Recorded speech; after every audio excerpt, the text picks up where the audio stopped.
Boeing 737 max aeroplane Indonesia के Jakarta airport से उड़ान भर रहा था, जिसमें 181 पैसेंजर्स और 8 क्रू मेंबर्स थे। जब प्लेन ने टेक ऑफ किया, सब कुछ नॉर्मल लग रहा था, लेकिन कुछ ही सेकंड बाद कॉकपिट के अंदर वार्निंग लाइट्स ब्लिंक होने लगी। पायलट और को पायलट ने देखा कि एल्टीमीटर और एयर स्पीड इंडिकेटर गलत रीडिंग दे रहे हैं, पर यह सिर्फ शुरुआत थी। जैसे जैसे प्लेन ने 1000 फीट का हाइट क्रॉस किया, कॉकपिट के अंदर पैनिक बढ़ने लगा। लीवर्स हिलाए गए, बटन प्रेस किए गए, बट एक ऐसी चीज जो बार बार पायलट से प्लेन का कंट्रोल छीन लेता था। सिर्फ 13 मिनट बाद 5000 फीट से प्लेन सीधा जावा सी की तरफ गिरने लगा। लास्ट मोमेंट तक पायलट ने संभालने की कोशिश की, पर जब तक उनको उस चीज के बारे में पता चलता, सब कुछ खत्म हो चुका था। 189 लोग मारे गए। बट वो ऐसी क्या चीज थी जिसके कारण इस प्लेन को इतने बड़े हादसे का शिकार होना पड़ा, जानेंगे इस वीडियो में। So 5 months, 2 major crashes and 1 plane. Indonesia passenger plane crashing into the sea minutes after takeoff. You've suffered just unimaginable. There are times I'm asleep and I have this nightmare that I'm dead. Year 1916 Boeing company की शुरुआत हुई, जिसके founder थे William Boeing, जो उस time world war 1 में US army के लिए प्लेन बनाते थे। और इस वर्ल्ड वॉर से उन्होंने जो भी पैसे कमाए, उन सभी को वो रिसर्च एंड डेवलपमेंट में लगा दिया, क्योंकि उनका ड्रीम था कि बोइंग कंपनी दुनिया की सबसे बेस्ट एयरक्राफ्ट बनाए। ईयर 1933 में बोइंग ने अपना पहला कॉमर्शियल प्लेन बनाया और 1958 में वर्ल्ड का सबसे बेस्ट प्लेन लॉन्च किया, बोइंग 707, जिसका आइडिया आप इस बात से लगा सकते हो कि जहां इसके कॉम्पिटिटर एयरबस A300 सिर्फ 247 पैसेंजर्स को 4600 माइल्स तक ले जा सकती थी, लॉकहीड्स 400 पैसेंजर को 4600 माइल्स तक, वहीं बोइंग की 747 460 पैसेंजर्स को 9200 माइल्स तक ले जा सकती थी। तो इस बोइंग कंपनी के पास ऐसा क्या था जिसके कारण ये अपने कॉम्पिटिटर से इतना आगे था? यार, विलियम बोइंग्स ने अपने इस कंपनी में ऐसे टॉप क्लास इंजीनियर्स को हायर कर रखे थे, जिनकी जिंदगी का एम ही यही था कि वो वर्ल्ड्स बेस्ट एयरक्राफ्ट बनाए। और ये लोग इसके पीछे इतने ज्यादा पैशनेट थे कि 1965 में जब इनकी कंपनी का टोटल रेवेन्यू $2 बिलियन था, जिसका 50% से भी ज्यादा ये लोग सिर्फ रिसर्च और इनोवेशन में लगा दिए, बिना उस पैसे के प्रॉफिट उठाए। और फिर काफी मेहनत के बाद लॉन्च किया बोइंग 747, जिसमें फ्यूचरिस्टिक टेक्नोलॉजी का यूज किया गया था, जो 1970 से 2007 तक पूरे दुनिया भर में सबसे बड़ी और लग्जूरियस एयरक्राफ्ट थी। सिंपली इस कंपनी के सक्सेस के पीछे कारण थे यहाँ के इंजीनियर्स, जिनको मिली हुई थी 100% फ्रीडम ऑफ डूइंग वर्क। मतलब अगर यहाँ के किसी इंजीनियर ने कहा कि हमको इस प्रोडक्ट को बनाने के लिए 100 करोड़ चाहिए, तो यहाँ के कंपनी मैनेजर्स बिना कुछ सोचे इंजीनियर्स को पैसे दे देते थे। जहाँ दूसरी कंपनी में इंजीनियर्स के ऊपर काफी प्रेशर रहता था, वैसे यहाँ नहीं था, जिसके कारण यहाँ नेक्स्ट लेवल इनोवेशंस होती रहती थी। 1975 से 1995 तक इनके प्रॉफिट्स $3.92 बिलियन से $19 बिलियन तक बढ़ गए थे। बट 1995 के बाद इस कंपनी में ऐसा कुछ हुआ जिसके कारण इनकी हालत बद से बदतर हो गई। देखो, उस टाइम पे इस इंडस्ट्री में 3 बड़े प्लेयर थे, बोइंग, एयरबस और मैकडोनल्ड डगलस,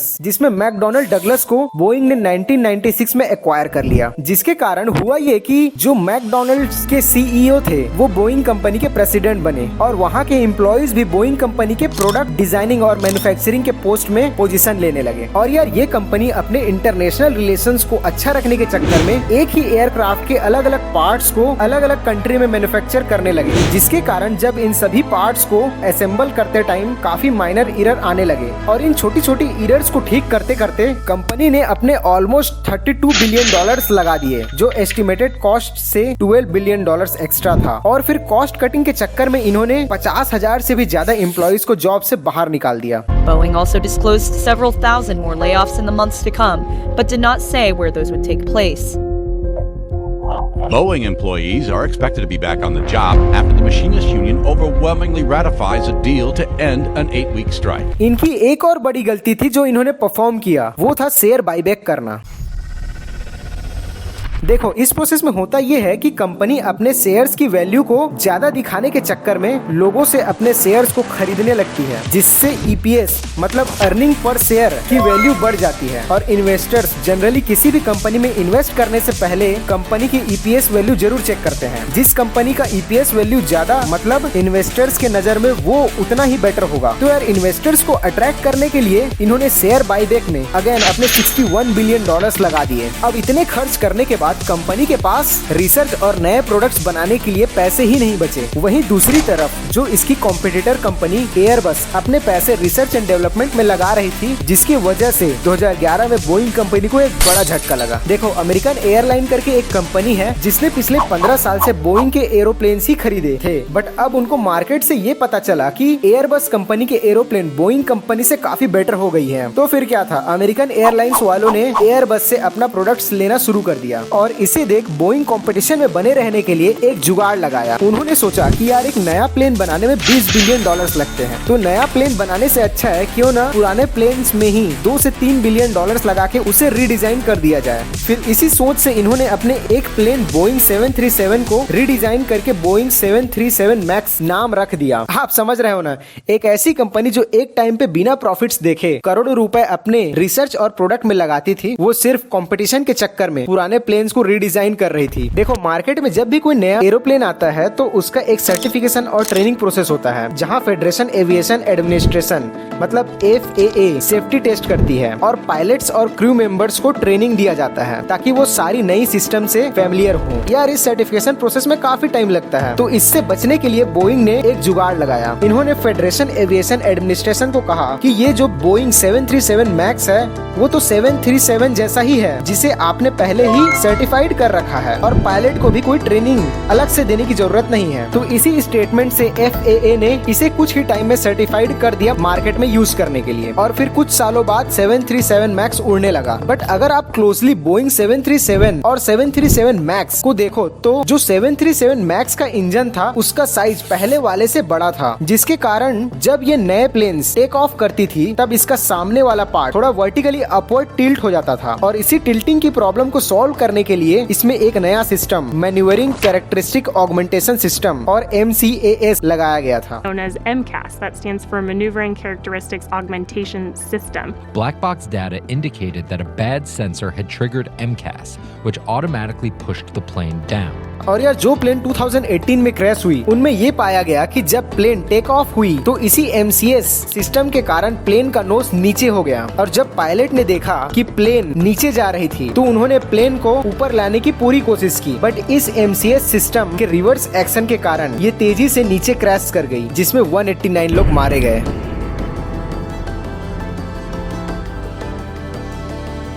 लेकिन यहाँ सोचने वाली बात यह है कि अगर MCAS सिस्टम के कारण प्लेन नीचे जाने लगी तो पायलट ने इसे बंद क्यों नहीं किया। बट यार क्रेजीएस्ट बात तो यहाँ ये थी कि बोइंग कंपनी वालों ने कभी पायलट को इस नए MCAS सिस्टम के बारे में बताया ही नहीं था, और इसी वजह से पायलट को ये पता ही नहीं चला कि आखिर ये प्लेन नीचे क्यों जा रही थी, और इसी तरह 2 प्लेन क्रैश हो गए। इसके बाद इस 737 मैक्स को ग्राउंड करा दिया गया, और जितनी भी कंपनियां जिन्होंने 737 मैक्स खरीदा था उनको भारी नुकसान हुआ, जिसके कारण बोइंग कंपनी 83,600 करोड़ के प्रॉफिट से 5,120 करोड़ के लॉस में चली गई और आज तक रिकवर नहीं कर पाई है। यार पिछले 10 सालों में इनके अलग अलग प्लेन के 970 केसेस सामने आए हैं, जैसे जनवरी के टाइम पे प्लेन से डोर निकल के गिर गया, और एक प्लेन में तो टायर उड़ते उड़ते गिर गया। ये सभी चीजें दिखाती है कि इन्हें कितना इम्प्रूव करना है। तो यार इस केस स्टडी से जनरल बात तो ये सीख सकते हैं कि कभी भी प्रॉफिट के पीछे नहीं, प्रोडक्ट के पीछे भागो, प्रॉफिट झक मार के तुम्हारे पीछे आएगी। वो डायलॉग है ना, एक्सेलेंस का पीछा करो, सक्सेस झक मार के तुम्हारे पीछे आएगी।